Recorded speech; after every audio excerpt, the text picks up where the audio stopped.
Hey, good morning, everybody. Cowboy Tim. I am Cowboy Tim today.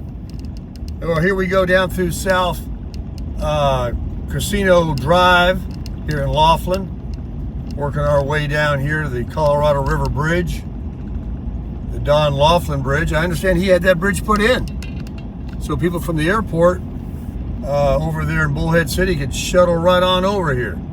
There's that big riverside right there. The main attraction. Yeah, it's a pretty cool place. Well, the boys will be here tomorrow.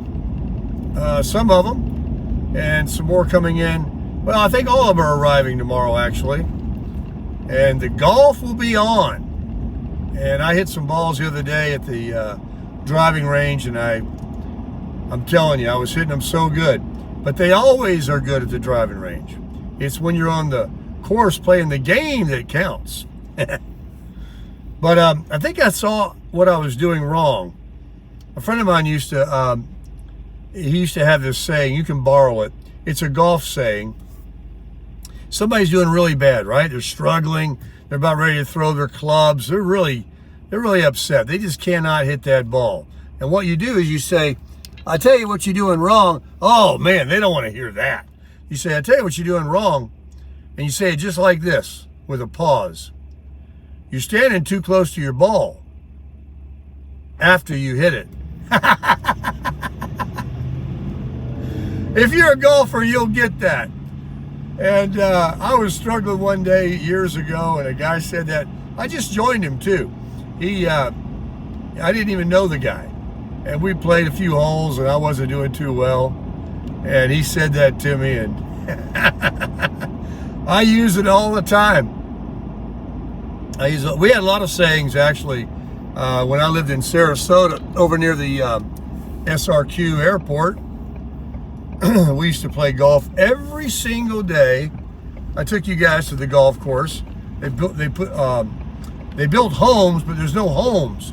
It's only a few models and a the plumbing, the lots, and the electrical plug. That's all they got there. Must be some kind of problem with the money. But anyway, it was called Rolling Green Golf Club in Sarasota. And we played there every day. It was an old cow pasture. It wasn't a fancy golf course by any shakes. But there was just something about it. Everybody was so friendly. It was the same guys every day that played. And they didn't care after you played 18 holes if you went around again. And we did. And again, halfway. We played 54 holes, a minimum of 36. That's 2 rounds of golf every day. And the same guys. But we had a lot of sayings, you know. We had a lot of sayings. One of the guys would say, hey, can I move this? It's right next to this tree, or it's in this hole. And we would say, you shouldn't have hit it there. Because we gave nobody a break. If you touched that ball and moved it to a better lie, it was a stroke. Because what? That's real golf. They don't get free breaks in professional. And no, we weren't professional, but we wanted to know what we shot. At least a couple of us did. But there was some of us that we played with in our group that, they cheated. They moved their ball. They didn't count strokes. They'd pick up balls that were 4 feet away for a putt and say, oh, that's good. Yeah. I've seen Tiger Woods miss them a foot away. Things can happen. You know what the real name for golf is? Play it as it lies. That is actually what the game is. And so wherever you hit it, and if you have to move it, if you have to take relief, you do get free relief from man-made structures. Let's say you're watching a golf tournament and you hit it into the 18th green and it goes into the bleachers. Because that's a man-made thing that was just put there, you do get a relief. And a couple of club links, away from the bleachers, and no stroke penalty. Otherwise, if you hit it in the water, the woods, all kinds of penalties come on you. Anyway, I don't know why I got onto golf so much. I guess because I'm going to be playing it for 2 days. Very excited about it. I really think I'm going to do good. The range the other day, I couldn't have been happier. It was really, of course, I had a 40-mile-an-hour wind behind me, carrying my ball very far, but I was hitting it, I was striking the ball well.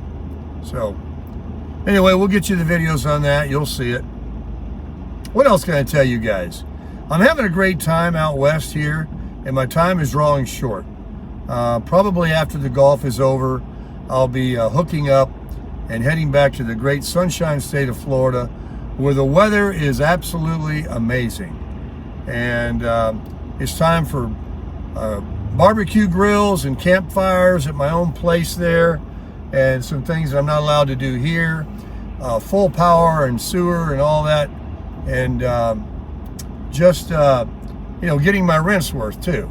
So we'll be going back, but I'm going to enjoy the ride back. I'm not going to break my neck. I'm going to be stopping at rest areas and Loves and Pilots and Flying J's and the like to crash at night. And I'll be traveling alone, so my driving is a little longer during the day, different times. I'll start different times, end different times, and we'll see how long it does take. Like I just said, though, I'm not going to break my neck, but you can't believe a damn thing I say. I very well may, put a 600-mile day in. And I want to plan around Houston's and San Antonio's and, places like that I don't encounter any traffic. Now, I got really lucky coming out here with JJ and Bev, because we came on we hit a weekend. We arrived, I think it was a Sunday in Quartzsite, where we came up and stayed at Parker at a place our last night before riding on into Laughlin here. And so we got around Phoenix is what it was Sunday. That was easy. And that's a big city. So I hope to, I'm leaving, possibly on the weekend. So, and then again, I don't know. I could stay a little longer. There's nothing rushing me. I'm retired. Also, I wanted to mention a couple things like health. I watched something on YouTube yesterday, or as actually on the media, the news, local news, where people were, like this carnivore thing. When I tried it out, based on the recommendation from the community, you can see how many people are doing it or talk about it or know about nutrition. Well, there's a trend going right now where the country is into a health thing. And now that RFK is going to be appointed, if he gets nominated or approved by the Senate to be the health czar, more and more people are going to be becoming more mindful of reading the ingredients. I think someone yesterday I heard said they read the ingredients of the single slices of cheese, and that they couldn't even melt them. They took a lighter to them and they couldn't even melt. I don't know, something like that. But anyway, a lot of people are discovering the ingredients and trying to eschew sugar. And a lot of things that we grew up thinking that, was good and sweet, and Kool-Aid and sugar straws and all those things we used to get, Halloween and all. And now we're realizing, especially as we age, how important our time and our health is. And especially time. When we were young, we had time to waste. We just wasted on meaningless conversations and relationships and dead-end jobs and all these different things. And now, most people, if they're cognizant of it, they don't want to give away their time to any wasting of places, sleeping in, people they hang out with, conversations, watching TV. Every minute counts. Your time, you only get the same amount every day as anybody else. You can't save it up. You can't use it the next day. It's all gone. So you got to use use it to the best you can. And that's what I'm doing. And I'm also really concentrating on health. I see over here at Planet Fitness, which I'm not going to go this morning because I'm going to swing a golf club tomorrow, and I hit it hard yesterday. I didn't want to, have any muscle pull or stiffness to affect that beautiful swing I had the other day. But I see a lot of people my age and older in the gym. Now, a lot of them look like they need a lot of work, and they're just kind of going at it real easy, because I got to be critical here.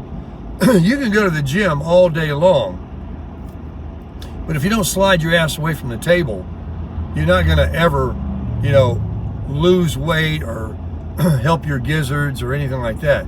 It's what you put in your pie hole that counts. I mean, you don't even have to go to a gym and just,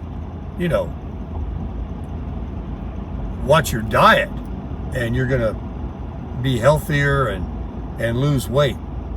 So that positive thinking, worshiping the Lord, paying it forward, being kind, treating others like you want to be treated, just all of these things.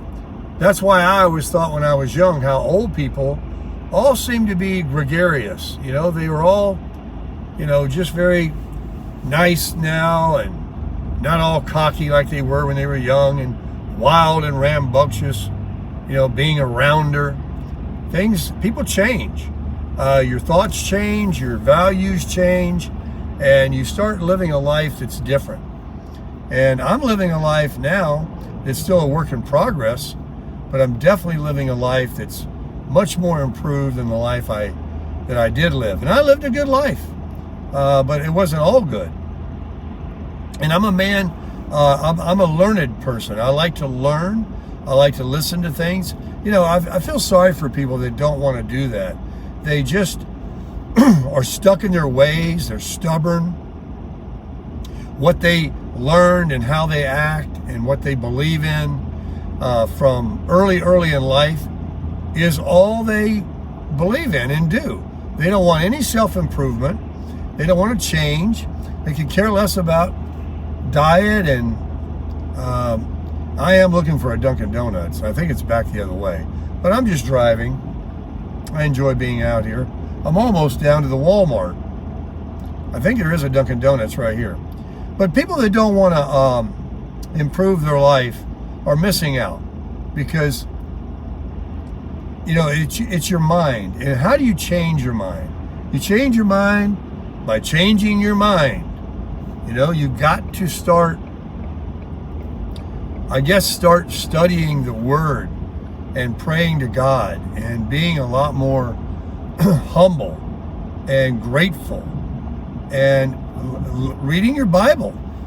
It's the handbook of life. It's the know-all, tell-all of how to live.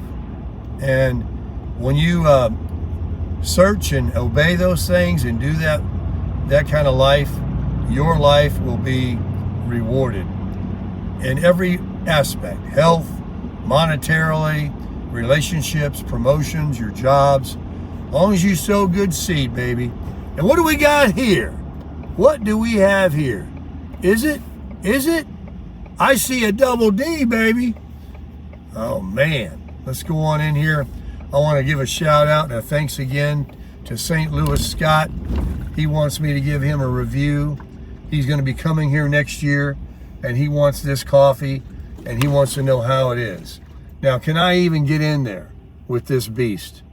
Is the store open? I don't know. So I'm just going to have to find out.